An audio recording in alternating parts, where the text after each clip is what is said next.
What's up everybody, this is Post-Production Pie with srlounge.com. In this video, we're gonna go over what's new with the Lightroom 5.2 release candidate. Now, I have a true story for y'all, and I think it's more funny if it didn't just happen to me. It'll probably be funny tomorrow, maybe. But last night, and this is a completely true story. Last night, I'm in the studio working till 3 a.m. trying to finish up our workshop collection for Lightroom 5.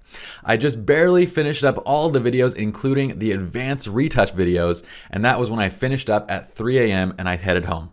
This morning, I just woke up and I saw this awesome release from Adobe saying that they had Lightroom 5.2 candidate available.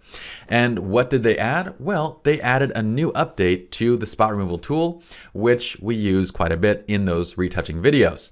Now, here's the funny part, is in the retouch, I'm gonna show you, this is the snapshot that we had created from our retouch showing the local area adjustments, okay? So I'm gonna zoom in right to her forehead area. And this is exactly what I said in the video. I record this piece and we remove this flyaway that you'll see right here. So let me switch back to just our global adjustments and you can see a flyaway hair right here. And when I removed it, I mentioned that, you know, because we don't have a feathering slider, we don't have any options to smooth this cloning edge or the healing edge with the spot removal tool, we're still better off going into Photoshop. Why? Because we can still see a little bit of the outline of that hair. Well, guess what?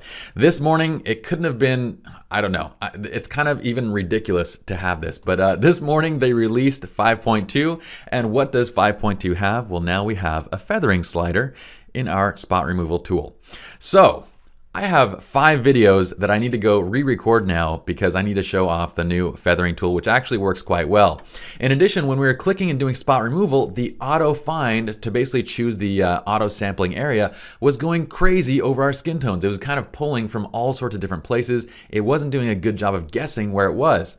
This, once again, has been improved in 5.2. So let's go ahead and go back to our global adjustments. I'm gonna show you exactly how this works. So basically what we were doing before is every time we would find a little spot, we would target a spot for removal, it would choose a sample area that was like way out here where we're really far away from the target texture that we're trying to remove. So with the new update, they've actually improved the auto targeting. They've also added our feathering tool. So things like this little flyaway now, we can actually remove fairly quickly and much, much better inside of Lightroom 5.2. All right, now I would be normally pretty happy about this update, except for the fact that I have to go back and re-record all these updates now. I'm gonna hit H right now to hide these pins, and you can see that it did a much better job now with our new feathering option. We can control the feather, moving it from basically 100 all the way down to 0, so that is probably the biggest change right now in the 5.2 release candidate. We can compare this again to the local adjustment that I did last night without this tool, and you can see how we can still see basically a little bit of the hair strand over these corrected areas. All right, so that's probably the most major update to the 5.2 release candidate. Let's go ahead and go back, and I'm gonna hit undo just to go back to my last adjustment. And we'll go ahead and zoom out now. Thank you, Adobe, for adding the feathering tool. It's a great addition to the spot removal tool, even though I'm gonna spend a few hours now re-recording videos. All right, let's close that up. We also have a new addition down in our noise reduction. So over in noise reduction, we have this option for smoothness. Now, what was generally happening is if we had a shot that was taken at a very high ISO setting, a lot of times in the color noise, whenever we did color noise reduction, we would get a little bit of modeling or a little bit of artifacting in those color noise areas where we just kind of have a little bit of areas of rough patches basically. So we now have this slider for smoothness. Now basically what Lightroom 5.0 did was that it automatically adjusted smoothness to 50. We just didn't have a slider to control it.